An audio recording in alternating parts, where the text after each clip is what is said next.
It's a callback to Will. Fuck you. Alright, I'm just gonna start it off. Woo! This guy's gonna do really good.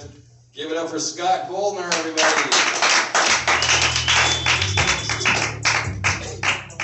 I was tall. It's hot as a dick. Well, I finally know the difference between Donald Trump and Hitler. Hitler didn't rape the Jews. It means Trump raped. Okay, anyway. My name is Scott Goldner, and when I turned 65 this year, I decided I wanted to do something like this, to stand in front of a live audience and tell you guys jokes that my family just said are not funny. Now, I am from New York, and I've been out here since 1982. But right out of high school, I was a manager for Nathan's Famous. If anyone knows the Coney Island hot dogs. Yeah. You probably also know from New York, you probably know who John Gotti is. Yeah. Right? Notorious gangster, mafia figure. Well, I had his nephews working for me. They were my favorite workers, though. They showed up on time. They took care of all my guests. And even when they weighed the marijuana on my meat scale, they cleaned it perfectly. Come on, the mafia, they know how to get rid of forensic evidence. But at nighttime, this is when the real fun started for them. They broke into homes and they robbed. Damn. But the next morning when they came in, they had two bags. One bag had the rings, the other bag had the stones from the rings. And I would have to actually put my arms around them and say, guys, your uncle will be very proud of you. I mean, what the fuck was I gonna say? You think I wanted to end up as Nathan's hot dog? I moved out here in 1982, and I know we have a huge unhoused problem, but we call it homeless.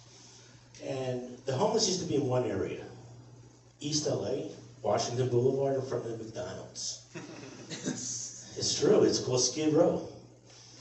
Every so often, a couple would wander out, and I'd be walking down Beverly Hills, and I would see one on a bench on Rodeo Drive, and I started to think to myself, how did that guy get such a prestigious location to stay? I mean, I can't even afford rent in Los Angeles. Well, if I ever become homeless, guess what? I'm gonna go to Malibu, get myself a nice beachfront property to live on. So, other things here in Los Angeles, it was a different time back in 1982. Prince, the singer, had a club downtown called Vertigo's, and I was there every weekend. So I can actually say that I did cocaine with Charlie Sheen. Woo! Yeah. Nice. I learned the definition of a friendship from New York and acquaintances here. I had a lot of celebrity acquaintances. They were not my friends. They did like my credit card though, so by the time I hit 22 years old, I was $23,000 in debt. Hey, come on, I had to pick up the bill. They were my friends. Never saw them again. Being a baby boomer, I grew up with a different world, so a lot of these millennials out there, they don't know jack shit. So even out here, when you used to go to a sporting event, you go to the old Forum. Downstairs you have the Forum Club, you hang out with the Kings or whoever. But when you had to use the restroom, imagine going into a restroom back then. Got the urinals on the wall, at least the ones that were working. But in the center of the room, you had a trowel. And you had to completely walk around the trowel and literally pee into the trowel facing other guys. Yeah. But the one thing is, you never want to look into the eye of the guy across from you, so you would just kind of look up. And then you start realizing, I have piss being splashed back into my face. So for the millennials, look at the sacrifices that I made, so you don't have to. That's my time. I'm Scott Goldner. Thanks for listening.